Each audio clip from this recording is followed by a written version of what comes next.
Mr. President, welcome back to China and welcome back to Urumqi. Thank you. Shishi. This is actually my hometown, so I hope Xinjiang is treating you well. Very well. Any part of China I go, I feel loved. And there's nothing to conquer one's heart rather than love. So the Chinese love keeps bringing me back and forth. I'm so happy to hear that you're having a good time here. It's been giving you the warmth it has been giving me every time I come back. Now, I understand you've been to China many times, right? You've actually called China your second home. Probably 16, 17 times. 16 to 17 times. 17th time. Amazing. Coming to China. After so many visits, what struck you as new or different this time around? Your city has changed completely. In 14 years that last I was here, it has changed completely. Your economy has changed. I see the people happier. I see the people well off, doing well for themselves. And that's when the people get happy and contented and wanted, when they realize that there is something for them. And you've actually been to several cities during this trip, right? You've been to Chengdu, you've been to Shanghai, and now Urumqi. What are the key outcomes you are hoping to achieve through these visits? My visits are always goodwill visits, because China is the future, and all of the East will work with China. China's initiatives and especially President Xi's initiatives. In the last SEO summit, now understand global governance is a depth in that sentence. Global governance means I can't walk into any other country, no other country can walk into me. They have to be respectable about my territory. I should be respectful about their territory. And I bring to China the international goodwill and the Pakistani people's goodwill and the assurance that we stand with China in good times and bad times. It's not that I see China going through a bad time, but even then so, we are there in case needed. It's so good to hear your perspective, Mr. President, about China's recently proposed global governance initiative. Now, talk to us more about it. How do you think, or where do you think Pakistan and China can maybe work together to promote that initiative and contribute to a more equitable and more multipolar world order? We don't need a martial mindset. We need an economical mindset. We need to let the people live and let live. So everybody should allow the space in the world. We have signed an agreement with you for even space technology. So the idea is to be self-sufficient in our agriculture sector, where we can know what's going to happen tomorrow. And this I signed in my first presidency also, because your production per acre is much more than mine, all right? Like you, I assume you see it in hectares. So per hectare, your results in the agriculture sector are much better than anyone else's. So we want to be complemented and helped in that sector. Water resources, maximum utilization of water resources. In today's times, we have flood irrigation. That's how we irrigate. Now 1 acre is 4,400 square yards. Now can you imagine when it stands in a flood irrigation, how much water it takes? Hundreds of thousand gallons. But if the same thing was to be given in drip irrigation and better ways of water utilization, it would bring the utility of water to 1/3 for what we are using today. There are lots of potential there for both countries to Exactly. work on these fronts: water management, disaster prevention, and farm technology. Now, Mr. President, I also want to get your take on the bilateral relations between the two countries. You know, in diplomatic terms, China and Pakistan are known as all-weather, strategic, cooperative partners. All-weather, ironclad brothers, but I put it again that we are joint on the hip also. Yes, on the street among local folks, it's much simpler. Batie. So that's how close we are. And that is an opportunity. There's a concept that, you know, countries which are locked in by neighbors and they geographically locked in, they can't move or they can't do things. And then there is another concept of utilizing the countries which you have as neighbors to your input and to your advantage and to their advantage, because it's a win-win game all the time. And in a meeting with the President Xi Jinping earlier this year in February, you mentioned China and Pakistan will always be friends. In another meeting, you also mentioned to Foreign Minister Wang Yi that regardless of changing circumstances, Pakistan will always place trust in China. Can you talk to us more about it? Where does that basis come from? How did we forge that conviction? And how is it significant in today's fractured world? Young people have to be taught this and told about this, that how we can be a small country. We were and we are. But even then, in the West time, that time, we had influence. The first time Kissinger comes to China, he comes from Pakistan. It was a secret mission, not secret anymore, but he flew to China from Pakistan. So we've always been trying to help Chinese positions. Wherever I go in the world, my first position is that respect China, give it what it is, the respect of the world it deserves for its people, for its technology, for everything. The Chinese people really appreciated the support Pakistan has been given China when the country needed the most. I've often heard the stories from my parents' generation and my grandparents' generation.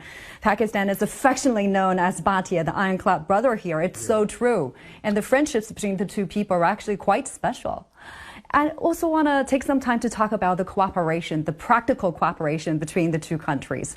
Now, CPEC, as one of the flagship projects under the Belt and Road Initiative, has seen substantial progress over the years. It has moved from blueprints to power plants and ports, and now both countries have agreed to an upgraded CPEC 2.0. Yeah.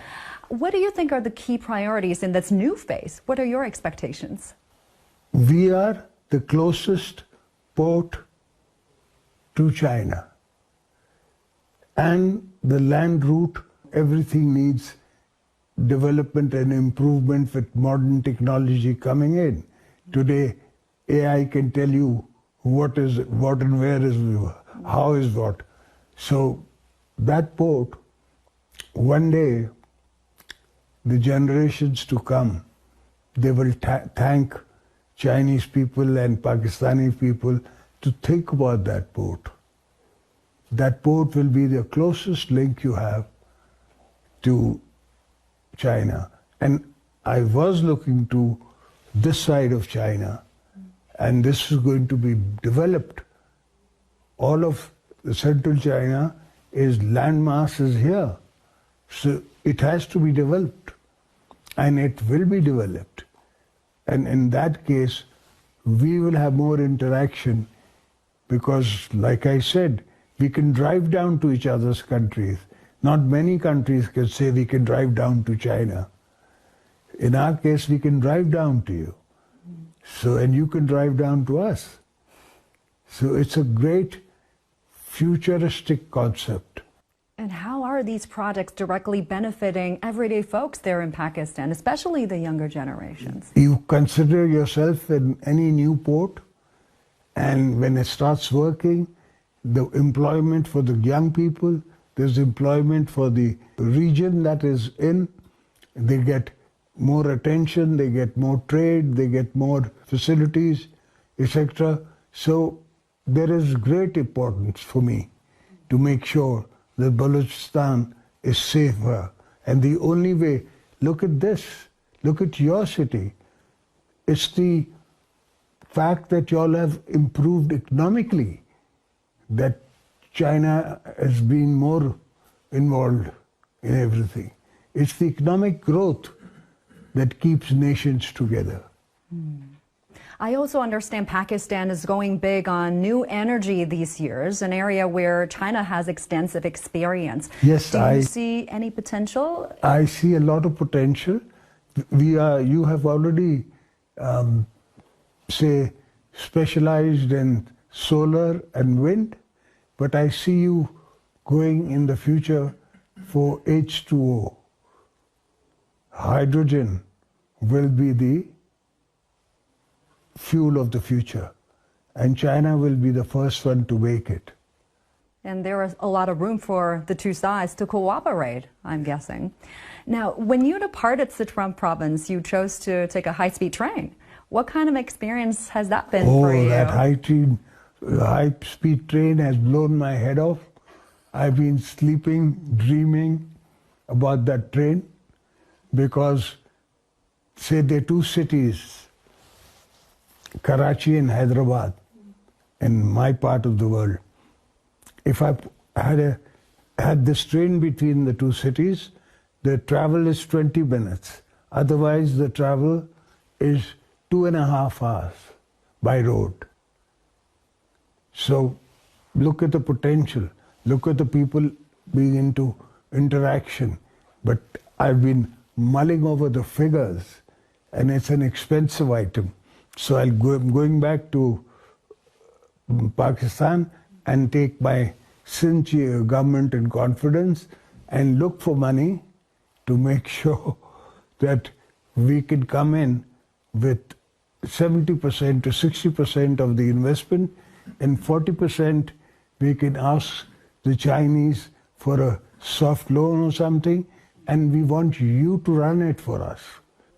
The Chinese will run it, and China doesn't have to run sitting in Karachi. It can run sitting in here, Shandu, sitting in Peking, sitting anywhere. Because now the world is global. It's all internet. Everything, work from home. So everybody is working from home. And it's a new revolution working from home. And our kids will be sharper and smarter than us. And they are.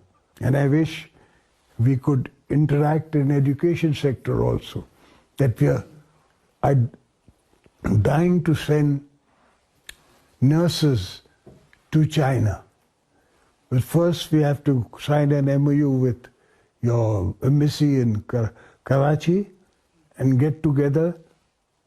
Sindh government will mostly finance it. We'll give the building, we'll give the land, we need trainers. And those trainers don't have to be sitting in Karachi. They can be running a class from China. And practical aspect of it, the way the Chinese run medicine. Because that's what in demand here. I can't bring American ways and run Chinese hospitals. It doesn't work like that.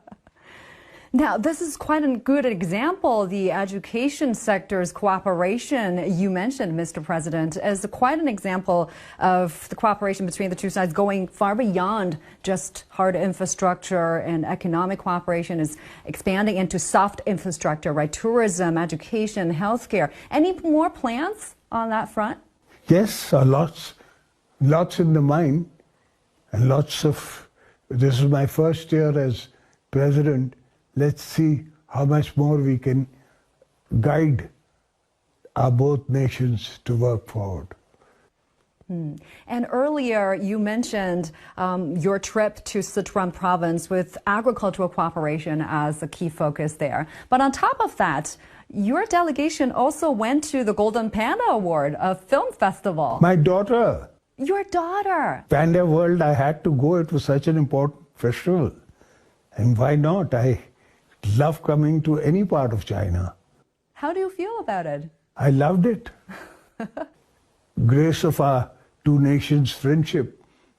Chinese are always very willing to help us, and we are very willing to help China. So we're just hoping that this road gets better so I can interact more often and come by driving into China rather than taking the plane. That'll be really nice. Thank you so much, President, for taking the time talking to us.